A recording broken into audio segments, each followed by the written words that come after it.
What's happening, everybody? Tim Kreitz here. Welcome to another episode of Tim Kreitz Adventures. Today we're at the Oil Patch Cafe in the little town of Forsan, Texas. We're gonna have some breakfast with some buddies of ours, and then we're gonna go exploring. Yeah, stick around.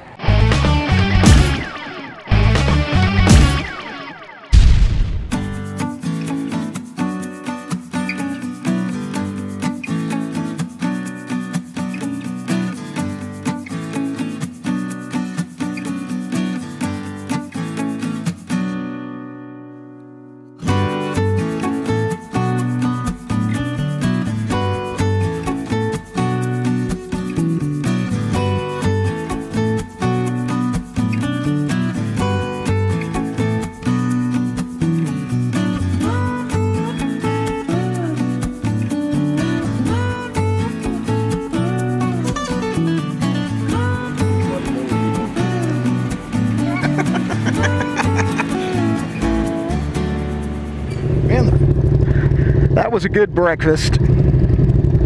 Hanging out with some good dudes in a neat little small town.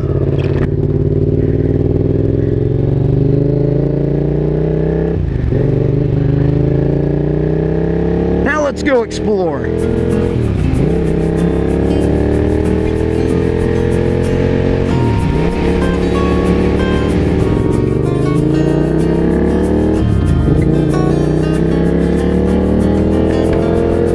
At the restaurant, the guys told me there's a ghost town out here. I've heard about it, but I've never been able to find it. It's called Ross City.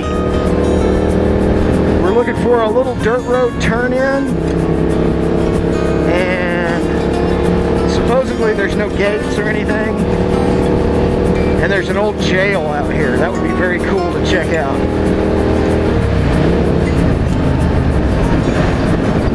All these roads are gated. It's not a good sign.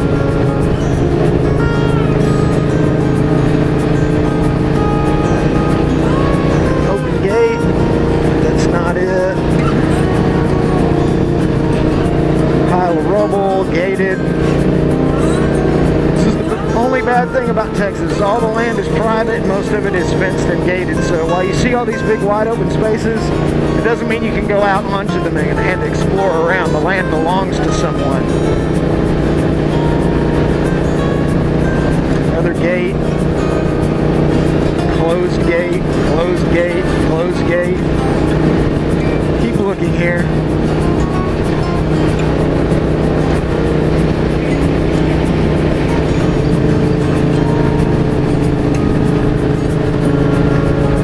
How now, brown cow? Those are actually called red cows. If you ever see somebody pointing out a cow and they say, look at that brown cow, those are actually called red cows. Little West Texas information for you there. More cows. Man, you need to put your cows on a leash. Look at that. What a gullible. What a nincompoop. I just found it. I just freaking found it.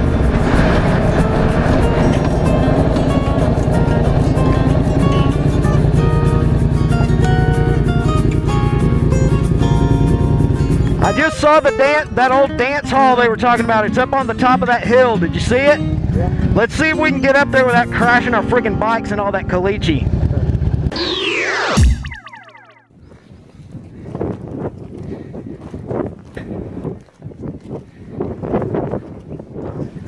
I thought that was a building. I thought it was a building too. There's a building back here, but this is not what I thought it was.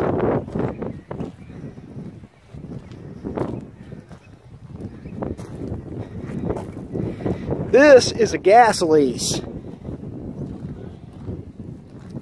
Dang, we struck not gold. What's the opposite of gold? We struck oil. We struck nothing. Yeah. And we probably don't need to be around here. Yeah, I do not like being around gas production at all. So, at least the climb down the hill will conceivably be better than the climb up the hill. I believe we've gone past it, man. I think what we may need to do is double back. Okay. Go back the other way and look off. I only looked off to this side of the road. I'll try to look off to both sides of the road. We're looking for a jailhouse and we're looking for that dance hall, Okay. which we thought that gas well was. Let's see what we got here. Damn it! No trespassing. Hydrogen sulfide gas. Hey, did you see the hydrogen sulfide warning? Damn it. All right, let's go to Big Spring. Go to Big Spring. Okay, let's go to Big Spring and then we'll figure out what we're going to do from there.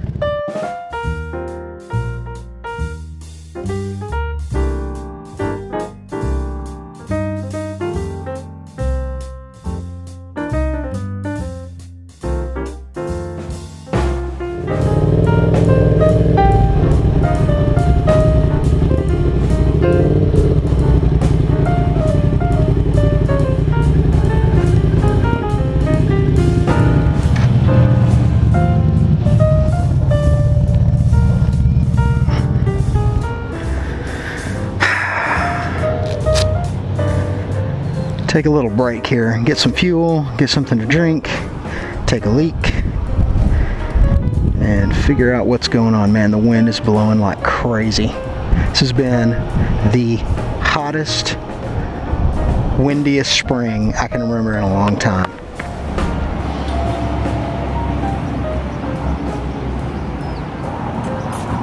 We're coming down the highway just before we pulled in here and I had my visor up.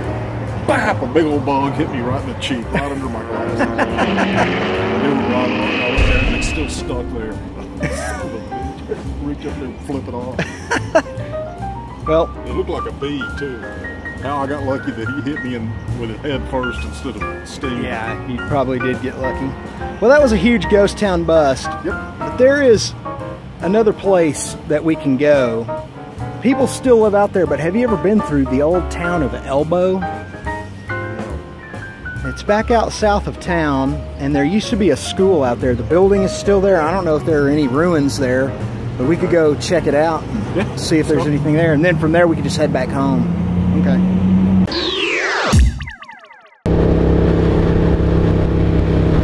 This should be Elbow.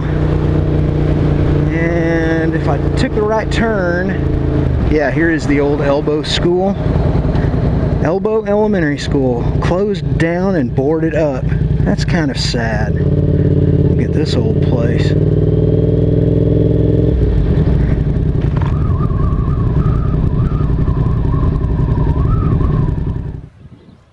Forsan Independent School. Yeah, Forsan ISD. So I guess once they built the new school, they just figured they'd get all the kids and ship them over there, save money. It's always sad to see a building boarded up like this, though.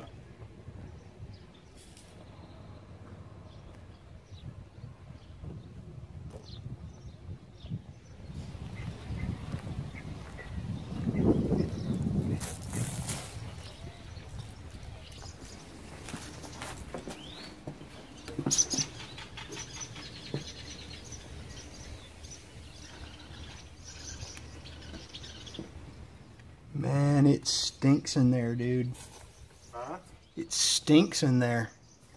Has that musty bat guano smell to it. Bird shit on these pipes over here. And there's a bird up in a nest up there in the corner. This would be a good place to stay out. Yeah, that's a place I am not going into. That's a great place to get bitten by something or get your ankle broken. Wow, though. It just became somebody's junk pile at a certain point. That's all it is junk. Well, it's apparently a bird sanctuary, too.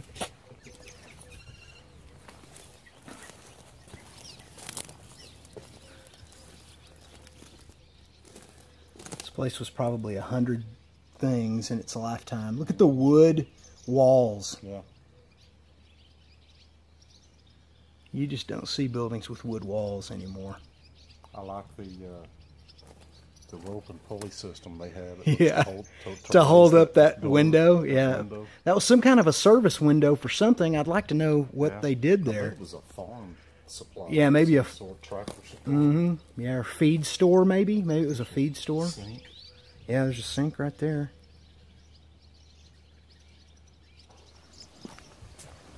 Some old farm implements don't look like they've been used in about 40 years. There's probably some DDT inside of those. What harm can this possibly cause anyone?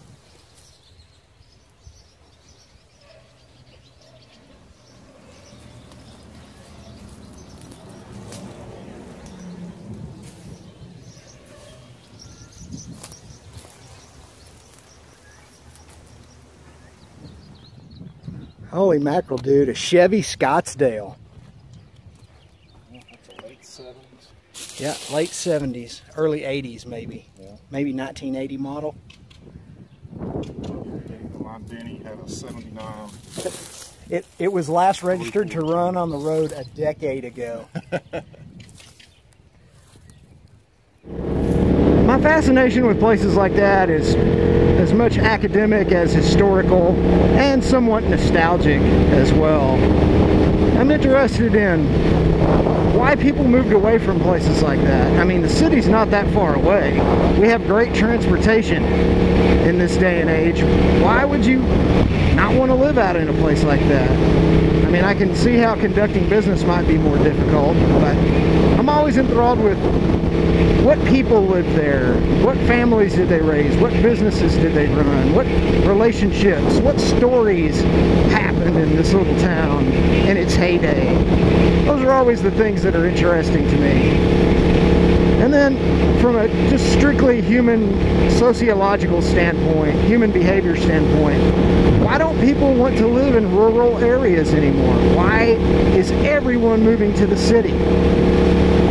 How is it that no one knows how to milk a cow anymore? No one knows how to raise their own food or grow a garden anymore. No one knows how to hunt anymore. It's a strange turn that we've taken, especially considering that we are America.